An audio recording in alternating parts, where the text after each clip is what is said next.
Hey guys, what is up? Welcome back to the channel. Welcome back to a new video. So it's the first video of 2021. I hope everybody enjoyed their holiday season. I know I did. I got a lot of rest and relaxation with the family and all that. If you guys noticed, I didn't put any videos out in a little bit. I just took some time off. Sometimes it's good to just do that. So A, you don't get burnt out, and B, kind of just recharge the batteries and get yourself, focused for the new year and just get some ideas flowing and everything. Took a little time off. It was really good. I feel really refreshed. I feel rejuvenized. I feel ready to go. So I hope you guys are ready for a really good year with the car and just with everything to come. So I haven't driven the car in a while. I literally just took the cover off over here for the first time in about a month. Once in a while I take it off a little bit, just check up on it, take a look at it, just take a peek. But it has been about a month since I've driven it. I was gonna go out and drive it today, but it was a little wet outside after we got a ton of rain yesterday. So I decided not to take it out. We'll see about tomorrow. Tomorrow's still the weekend, so we'll see. I definitely would like to take it for a drive soon. I'm definitely missing driving this car a lot. Also, another thing that you guys might realize is the quality of the video, at least the stabilization is much better. I got a gimbal, so it's definitely gonna be much sturdier, much more, flat. It's gonna look a lot more, I guess, cinematic in a way. So I hope you guys can appreciate the better quality so I can move the camera all over the place and it's not gonna go anywhere. It's pretty cool. So far, I'm kind of just testing it out for the first time now, seeing if I like it, kind of finding out the different modes and what works best for me, but really enjoying it so far. The shot is really smooth, it looks really clean, so I'm looking forward to making some more videos with this thing. Something I've been mulling over, and one of the reasons why I haven't really done a lot of big modification videos is I was trying to plan on what to do next with this car. As you guys know, I've really built this up to be a perfect daily driver, and now it's not a daily driver. Now it's a car that just sits in the garage. I drive a 2018 Outback as an everyday car, as a daily, and this kind of just sits in here and comes out on the nicer days. So I really wanted to sit down and sit back and say, hey, where do I want to take this car? What are my plans? Why, do I even want to still continue to modify this? Do I want to still own it? A lot of things were going through my head. And ultimately, I kind of decided, I still do love the car. I really do enjoy looking at it and driving it and modifying it. But the thing is, the next kind of step to go with this car is power. Now, a lot of you know I've been contemplating doing this for a long time. And one of the things that was really holding me back was, it was a daily driver. I wasn't really able to have that downtime to be able to, modify the car that I want to and take the time to install everything correctly, make videos for you guys. That was one of the things that was really holding me back. Yes, it's very expensive to do all this that I want to do to it. But now that I have the time and the ability to kind of just let it sit here and, do the modifications over time, it's a little bit easier pill to swallow as opposed to getting everything and trying to install everything in a weekend and having it ready to go by Monday. That's just it's not something I like to do. I don't like to rush when I do my modifications. I want to make sure I'm doing them correctly and the right way. So that is the direction that I'm going to be heading with this car. I am going to be going stage 3. I'm at stage 1+ currently, but the next stage for this car basically is up to stage 3, because if you want to go to stage 2, like I always say, you have to upgrade fueling, and upgrading fueling is basically stage 3. So if you want to get technical, I will be going to stage 3. I will not be going to flex fuel yet, E85, not doing that, at least not yet. The main reason for that is because E85 is just not readily available by me. I believe the closest gas station that has E85, it's about an hour away from me. I get it, you get more power and everything, and you can really push the car and get some decent power out of this thing. And it also runs a little bit cooler, so it's a little bit safer. But I don't know. I don't know if that hour drive just to get a few gallons of E85 is truly worth it. Who knows? Maybe down the line I'll end up doing it. It is something to look forward to if I do decide to go down that route. For now, I'm going to be focusing on going to stage 3. So it's going to be, intercooler. It's going to be downpipe, all the fueling upgrades, injectors, fuel pump, fuel lines, fuel rails, everything. I've been going the whole 9 yards with it. I'm definitely going to be doing it right. I'm going to be doing it correctly. This is going to be over the course of 2021. It's not something that I'm going to be doing, immediately and right away. But it is something that I plan on doing. It is something that I plan on, making videos on and recording for you guys. So that is something to look forward to. I've also been thinking about new wheels. That is probably one of the main things other than power that I'm constantly thinking about.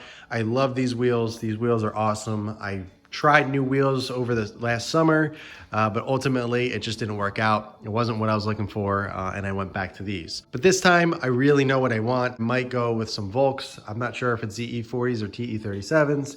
I'm really digging some TE37s now, just because it's so different from the current wheels. You know, as opposed to the thin spoke, the TEs are, you know, much thicker spoke.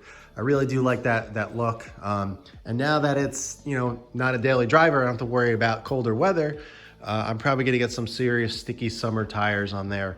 We'll see. Again, this is gonna be over 2021. This is not something that's happening, you know, in a week or two. So don't get too excited. Again, I am some average Joe in the garage just doing all this stuff by himself. I'm not sponsored. I'm not some crazy YouTuber making tons and tons of money that can just throw it out the window like that. That is not the case. I'm just like you guys. I got to save up for this stuff. I do a lot of research. I talk things out. I weigh the pros and cons to everything. So I just want to make sure I make the right move because, you know, a lot of people, they think they could just throw all this money at it and then just go to a different direction.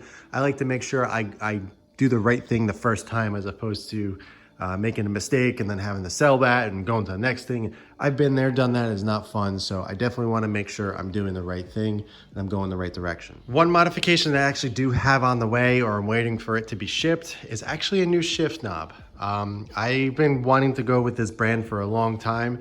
I've tried multiple other ones in the past and they just didn't seem to fit or for what I was looking for. So I really wanted to try the brand Racing.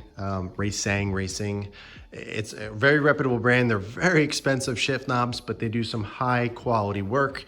And they have a new one, I forget what it's called, the Strauss or something like that.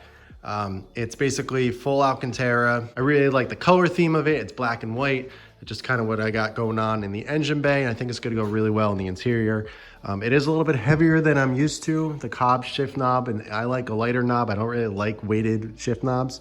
That one's around 100 grams, 109 grams, I think. And it's very light. This new one is around 400, so it's definitely heavier, but we'll see. I'm really looking forward to getting it in. I'm definitely gonna be doing a review on it for you guys. I'll put a picture up for you guys just so you can see exactly what I'm talking about. One of the main things that I really wasn't crazy about this kind of shift knob or this brand was I always found that those shift knobs are way too thick, way too big. They're too bulbous. They look like a little goofy. I like one of the things I loved about my current knob, which is the Cobb Delrin shift knob, is the size of it. It fits in your hand really well. And it just, I don't know, something about it I really enjoy. I actually got confirmation from somebody that follows me. They actually got the exact same shift knob that I'm getting, as they also have the Cobb knob, and they did a size comparison right next to each other, and they're exactly the same size in terms of, you know, the overall diameter and all that. So after seeing that, it was kind of a no-brainer. I was like, you know what, I'm just gonna go for it. Plus they were having a sale at the time. It was 20% off, but even so, still crazy expensive. My Cobb shift knob was 70 bucks. This one was $200, which is pretty crazy. But like I said, they had a 20% off sale at the time, so I decided to go for it and kind of just treat myself and get a really nice shift knob. Plus it'll look really good with all the Alcantara inside. So that is to come, so be on the lookout for that. I know a lot of people are waiting for me to do the AOS install. I'm still debating on if I should do that or not. There's, you know, I've done a lot of research and a lot of you know, watching DIYs and all that and seeing people install it. While I definitely think I'll be able to, I just don't know if I want to get that deep and figure out that I'm not going to be able to use the strut bar that I want to use. I might take it to a very reputable shop that I know of and have them do it for me. I don't know. Again, I'm still up in the air. An AOS install always just, I don't know, for whatever reason, it intimidates me. I don't want to mess it up since you're dealing with oil and all that stuff and lines and, you know, really important things that if something were to be installed wrong, it would definitely not be a good day. So I might, I don't know, we'll see. I might just have them install it. You know, I'll go over the actual install with you guys and how they did it and all that, but we'll see. There's still a lot of thought going into this, but I wanted to let you guys know what to expect, what's coming, and kind of where I'm going with this, because I know in 2020, there was a lot of talk about me selling this, a lot of talk about getting another car.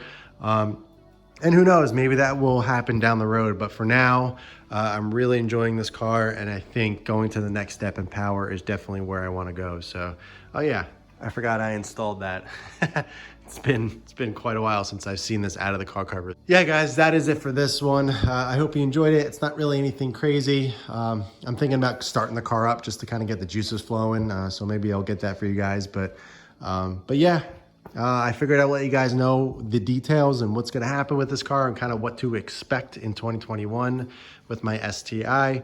I know you guys are looking forward to videos and all that stuff, so I'm definitely got a big list going. I definitely got a lot of videos that I plan on doing. Hopefully I'll be able to do some meet and greets with you guys. Hopefully be able to do some drives, which is something that I really wanted to do in 2020, but of course, you know, all those plans got changed. So hopefully, you know, as things progress throughout the year, maybe we'll be able to do something like that. So I think that'd be pretty cool. Definitely would be cool to kind of meet some of you guys and just go out and enjoy our cars and all that stuff. So that is it for this one, guys. Thanks for tuning in. Thanks for watching. Thanks for subscribing. I'm close to that 7,000 subscriber mark, and I really do appreciate all the likes, all the comments, just all the conversation and everything. It has been such a fun ride, and I'm really, really looking forward to 2021. But yeah, guys, that's it for this one. In the meantime, keep it clean, keep it simple, and I'll catch you in the next one.